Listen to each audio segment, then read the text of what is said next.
Ignition sequence starts. 6, 5, 4, 3, 2, 1, 0. Liftoff. We have a liftoff.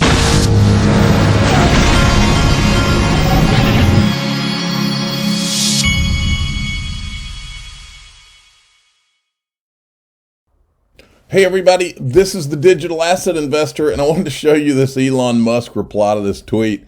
He says, Starlink service is now active in Ukraine. More terminals en route.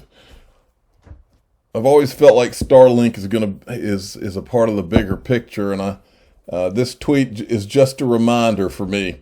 Also, there's so many things that are going on geopolitically right now. It's kind of hard to keep track of all of it, but I'll do the best I can. The U.S. may target Russia's access to Bitcoin and crypto as further sanctions amid Ukraine war, Wall Street Journal. And then there was this one from Zero Hedge. Russian minister says, we are working on digital one world currency for trade, local media. What in the world is that supposed to mean? I don't know. Then we've got this. We keep on hearing, we're hearing about cyber attacks left and right, like they're preparing us for what they know is already going to happen, and they knew even before this Russian war started that it was already going to happen. Constantly attacked. Watch this. Just really quickly on the cyber attacks, especially to the U.S., I think that we all really need to take this very seriously. We have been attacked before. We are constantly attacked. This could be at a different level. Think back to the Colonial Pipeline ransomware attack. We're not talking about your grandma, grandpa emails. We're talking about real infrastructure damage that will disrupt our way of life. And the whole point for Putin is to create panic. So don't panic. Whatever might happen, whatever might come, prepare as much as you can. Cyber experts tell me that the most vulnerable sector of infrastructure in our country right now is water and sewage. It just hasn't been updated as other industries have. So just be prepared. Okay, well, that's just great. Well, to be prepared from a crypto standpoint, there's a few things. One of them is having a virtual private network on your computer. That's the way to go. I've got a link to this in the description of this video. It's PureVPN. And they're always running some kind of good deal right now. It's 82% off. And then also for your crypto, you need to have a Ledger Nano S so that you don't have your crypto on the exchanges. This will be in the top of the description of this video as well. They're like $50 or so, or cheaper than that maybe. Ashish Burla from Ripple did a thread about all of this SWIFT talk going on. In the last few days, we've seen some say that Russia could potentially evade sanctions and get around SWIFT using crypto. I outlined some of the key arguments refuting this below. Crypto is only becoming more easily trackable by software and governments. He gives a bunch of his reasoning there. Now, Jim Rickards is one of the smartest people in finance, in my opinion. But more important than that, he's one of these guys that's plugged into what's going on. He's got connections to the heights of government, the heights of business, three-letter agencies, you name it. He says, here's what Biden's team of amateurs don't understand. Every payment, every trade has two sides. When you blow up one side, Russia, you also blow up the other side, world banking system. Linkages are dense and immensely scaled. This could be the worst liquidity crisis ever. And then we get this. Please allow me to simplify the SWIFT discussion. Russia doesn't get dollars for free. They get dollars for oil. If you ban SWIFT payments, Russia will stop selling oil. That's about 9% of global output. That's an energy shortage already. The result will be a global depression. And then he goes on to another tweet. This guy to me, I've always thought he's bad news. He comes out and he'll say things to scare markets, and he's probably, I don't know for a fact, but I'm assuming that he's got his investment bets placed on the other side once he incites the fear. That's what I'm assuming. Jim Rickard says this may occur. First, this is Bill Ackman. He says, I wouldn't want to keep money in a bank that can't access the SWIFT system. Once a bank can't transfer or receive funds from other banks, its solvency can be at risk. If I were Russian, I would take my money out now. Bank runs could begin in Russia on Monday. And then Jim Rickards says this may occur, but what happens in Russia doesn't stay in Russia. Ackman's egging on the bank runs, but they're never local, always global. This will spill over into a global liquidity crisis within days. Count on it. Charles Gasparino then tweeted this out. Breaking, one bank CEO just told me that if we and the rest of the world really wanted to squeeze Russia, we would ban Bitcoin immediately, since so much of the Russian economy runs on illicit activities tied to crypto. I'm not endorsing this, of course, but don't be surprised if this hasn't been expressed to the White House. Okay? Now, then this guy comes in and says, U.S. dollar being a currency of global trade and the SWIFT system that enables it is the financial market's equivalent of the U.S. Navy keeping the world's waterways free.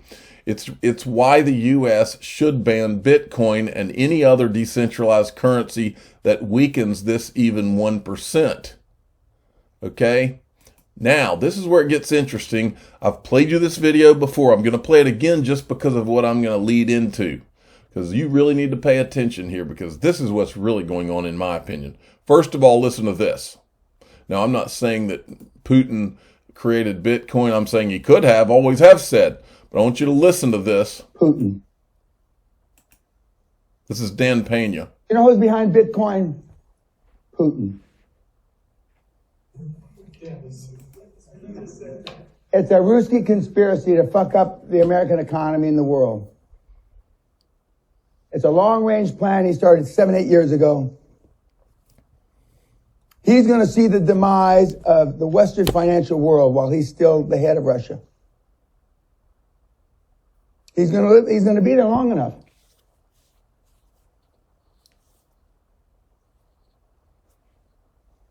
And he's already hacked into the brains of all the morons. So then you've got this. This is the same guy at a different time. Well, what is it? I hear it's a Putin conspiracy, crypto. And the Russians started 11, 12 years ago to take control of the simple-minded morons.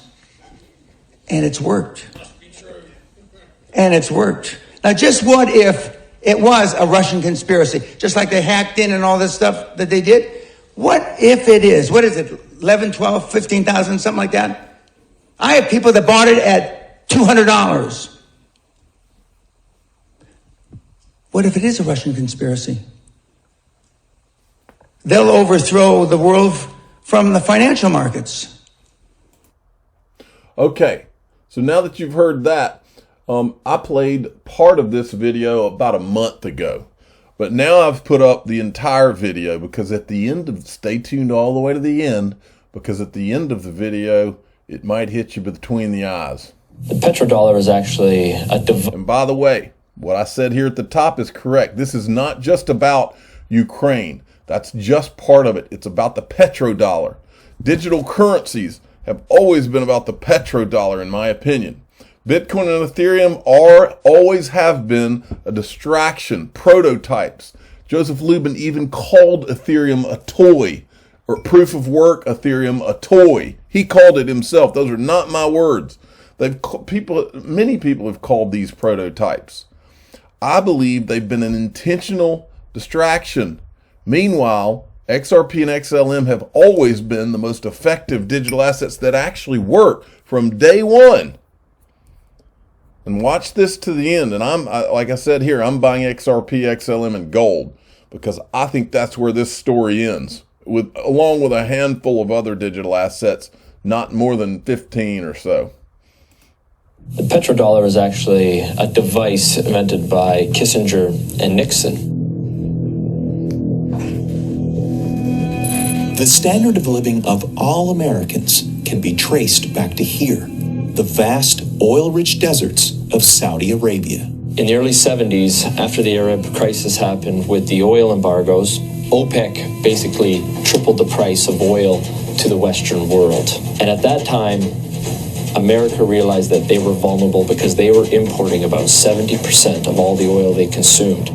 To secure a reliable foreign source of oil, U.S. President Richard Nixon sent his Secretary of State and National Security Advisor Henry Kissinger to Saudi Arabia for a secret meeting. The result was a pact that still stands to this day.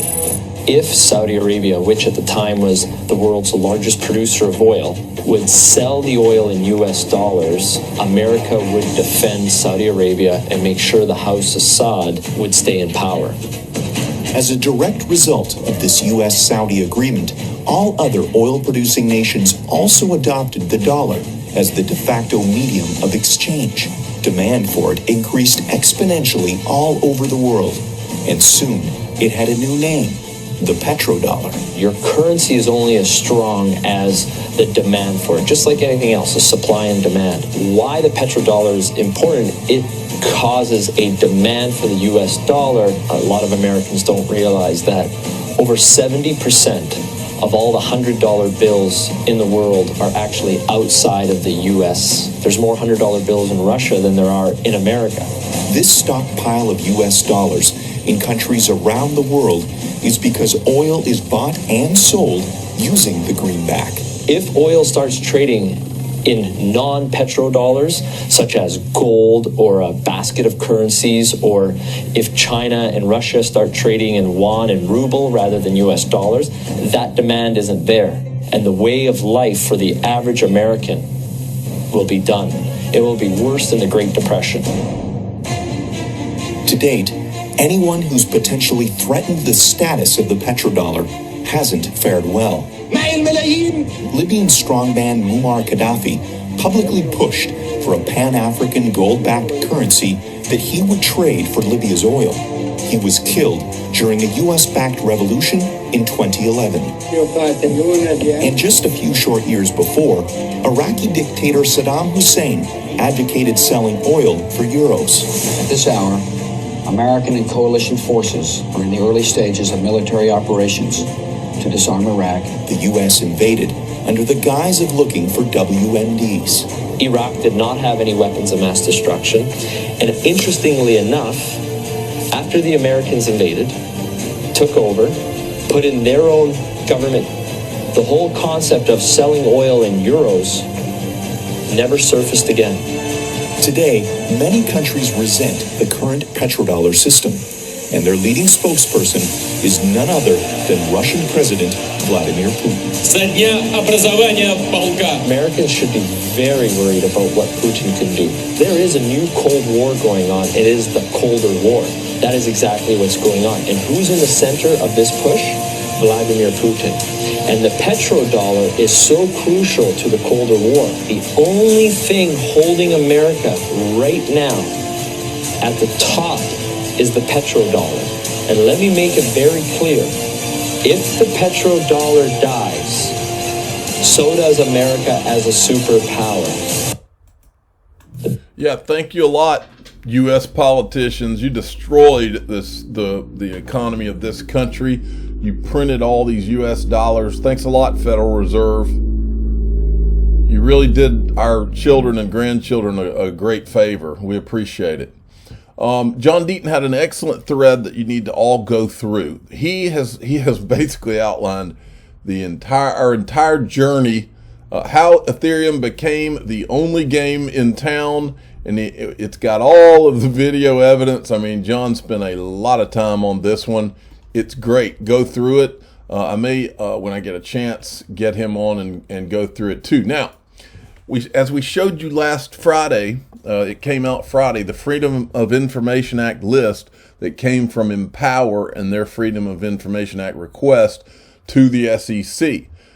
This is the list of people from the Enterprise Ethereum Alliance that had been in communication with Bill Hinman from around the time of when he gave that Ethereum Free Pass speech. So, one of the people, the first guy that I found on this list, his name is Alfred Brown, and he's right here. He's with Cooley LLP. And so he was one of the people on the list that was in communication around that time with Bill Hinman. So I'm assuming that he was involved in some of the discussions that became the Ethereum free pass. So watch this video with him. This is from June 7th, 2018, just 7 days before the Ethereum speech, before Hinman's Ethereum speech. This industry of selling digital assets goes back to 2013, 2014, Mastercoin being the one that's sort of known as the first, but Ethereum was sort of right after that in 2014. And from 2014 to 2017, you had promoters raise billions of dollars based on the sale of tokens, and in many ways, by exactly as you said, putting up a website address and issuing, in many cases, Ethereum-based ERC-20 tokens that were easy to generate and in some cases had no functional utility.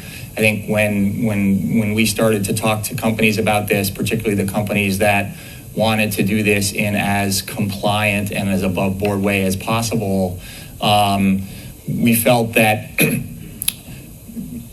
digital assets are different than shares of stock. And there's an argument that if you have a digital asset that has a consumptive use on a network, it really shouldn't be subject to securities laws regulation. And that was the premise on which many of these tokens traded for a long period of time.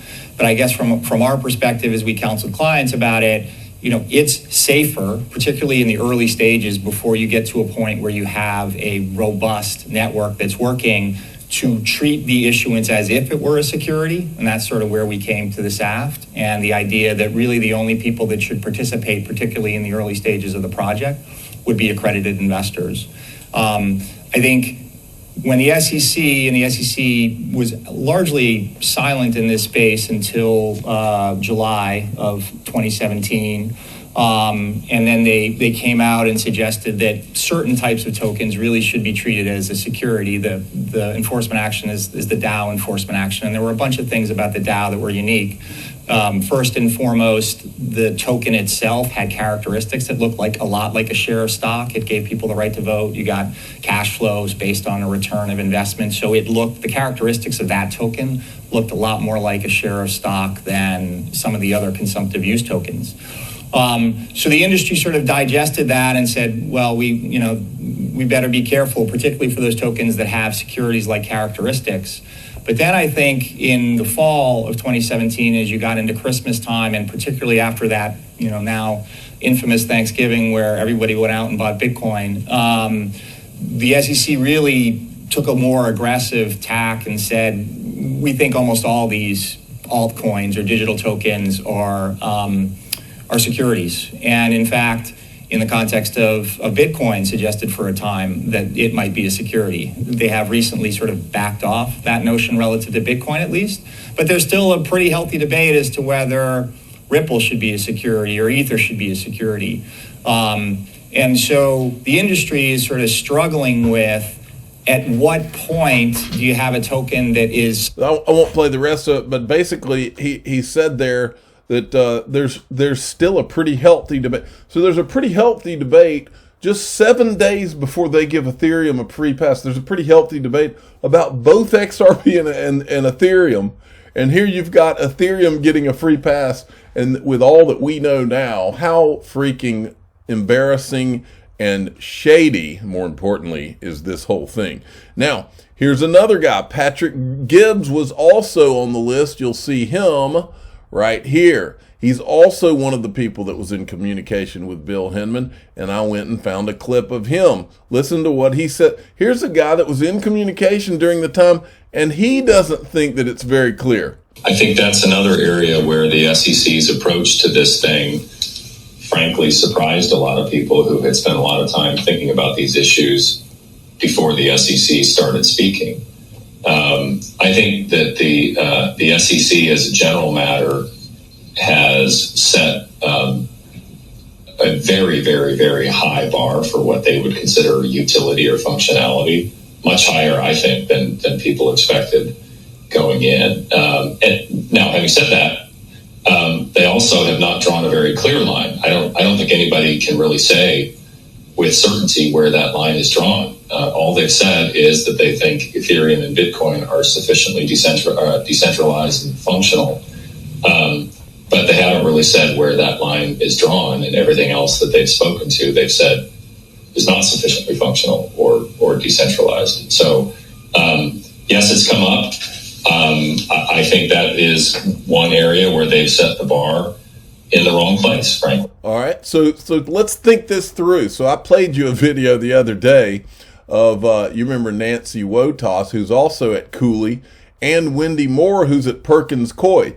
And now we have Patrick Gibbs. So all three of them were in the communications in communication with Bill Hinman my understanding is the discussions around Ethereum getting a free pass. And all three of them all agree that why not Ripple? Well, I mean, he didn't say that, but he said it's not very clear. I mean, they say Ethereum and Bitcoin are sufficiently, but nobody really knows what that even means, is what he's saying.